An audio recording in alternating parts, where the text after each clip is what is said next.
Bienvenidos a un nuevo episodio del podcast Hablemos de Derecho. El día de hoy tenemos una invitada muy especial, la abogada y especialista en Derecho Penal, la doctora Sandra Rocío Gómez. Buenos días, doctora, y bienvenida. Buenos días, Cristian. Gracias por la invitación y un saludo muy especial a los oyentes de Hablemos de Derecho. El día de hoy vamos a recibir una cátedra de la doctora en donde nos ilustrará acerca de qué nos quiere expresar el numeral 9 del artículo 32 del Código Penal colombiano. Por favor, doctora, cuéntenos un poco acerca de este artículo. Así es, Cristian. Este artículo en especial trata sobre los casos en los cuales no habrá una responsabilidad penal. Específicamente trataré en el día de hoy el numeral 9 que nos dice textualmente: cuando se obre impulsado por miedo insuperable. Interesante. Y para el derecho, ¿qué es el miedo insuperable? Cristian, el miedo insuperable se define de manera más detallada en la sentencia de la Corte Suprema de Justicia, y en esta nos dice que corresponde a un profundo e imponderable estado emocional ante el temor por el advenimiento de un mal, el cual conduce al agente a obrar. Lo que nos quiere decir esto en palabras de la misma Corte es: aquel que aún afectando psíquicamente al que lo sufre, no excluye la voluntariedad de la acción, pero sí lo priva de la normalidad necesaria para poder atribuirle responsabilidad penal. Es decir, el término insuperable ha de entenderse como aquello superior a la exigencia media de soportar males y peligros. Doctora, podríamos decir que así una persona haya cometido una conducta delictiva bajo los efectos de un miedo insuperable, esta conducta sigue siendo reconocida como antijurídica, sin embargo, la exime de una responsabilidad penal. Es correcto. El actuar del sujeto activo sigue siendo una conducta delictiva, pero por la condición no tendría una responsabilidad penal. Porque hay que tener muy presente lo siguiente: no se puede admitir un miedo insuperable cuando se está ante una situación perfectamente controlable por un ciudadano común, pero que otra persona, por tener un carácter pusilánime, no tolera, lo que hace que prefiera cometer el delito. Por lo tanto, la Corte Suprema de Justicia define unos elementos estructuradores que son: la existencia de un profundo estado emocional en el agente por el temor al advenimiento de un mal, el miedo insuperable que no le deja ninguna posibilidad de actuar como lo haría el común de los hombres. El miedo ha de ser el resultante de una situación capaz de originar en el ánimo de la persona una situación emocional de tal intensidad que, aunque no excluye totalmente la voluntariedad de la acción, sí enerva la fuerza compulsiva necesaria para autodeterminarse. Y por último, pero no menos importante, el miedo debe ser producto de estímulos ciertos, graves, inminentes y no justificados.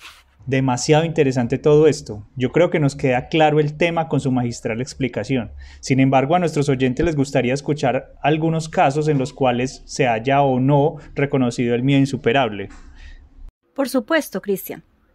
Tenemos el caso de un militar que bajo el ejercicio de sus funciones le quitó la vida a un guerrillero alegando en la sala de casación penal que se encontraba en estado de miedo insuperable. Lo ocurrido aquí fue que a este militar comandante de turno le informaron que habían guerrilleros haciendo retenes ilegales para extorsionar a los residentes del pueblo. Este militar solicita un carro prestado y sale con sus subalternos escondidos en la parte de atrás de la camioneta. Cuando llegan al retén ilegal, se les atraviesa el sujeto implicado en el acto delictivo, desenfundando un arma, a lo que el militar responde accionando la suya y le dispara de manera indiscriminada, hiriendo también a una mujer que se encontraba en los alrededores. La Sala de Casación Penal no casó al argumento de que sus actos fueron provocados por miedo insuperable, pues su respuesta fue que se debía tener en cuenta que este militar no era un inexperto, pues hacía parte del entrenamiento de los efectivos del ejército al enfrentarse a subversivos armados en medio de combates con entrenamiento especial para afrontar el estrés que esto podía producirle. Y tenía jerarquía, cargo que le imponía extremar las medidas para evitar violar las normas legales. Expondré otros casos para que entendamos mejor el actuar bajo miedo insuperable. Tenemos el caso de participación en un secuestro bajo amenaza de tortura. En este, un individuo es forzado a colaborar en un secuestro porque los secuestradores lo amenazan con someterlo a tortura o a asesinarlo si se niega. La amenaza de sufrir un daño físico severo en ese momento hace que la persona actúe bajo un miedo insuperable, pues su voluntad queda doblegada por el temor a la tortura. La verdad que es un placer para nosotros tenerla aquí en el programa. ¿Y qué de pronto otros casos tiene usted acerca de bandas criminales o temas laborales que pueda aplicarse el miedo insuperable? El de tráfico de drogas bajo coacción de un grupo criminal. En este, la persona es obligada por una organización criminal a transportar drogas o cometer delitos relacionados con el tráfico de estupefacientes, bajo amenaza de muerte o daño físico para él o sus familiares si se niega a cooperar. La presión ejercida por este grupo criminal poderoso podría generarle un miedo insuperable, ya que la persona puede sentir que no tiene escapatoria, por lo que actúa bajo el impulso de evitar un daño mayor. También tenemos los casos de violación de normas laborales por coacción del empleador, en el que un empleado es obligado por su empleador a manipular o falsear documentos contables bajo amenaza de despido o de represalias graves si no obedece. Aunque en este caso la amenaza no es necesariamente física, si las circunstancias y la posición de poder del empleador crean una situación donde el empleado percibe el miedo como insuperable, esto podría llegar a considerarse un caso de coacción. Esto aplica sobre todo si el empleado depende completamente de ese trabajo para su sustento y el de su familia.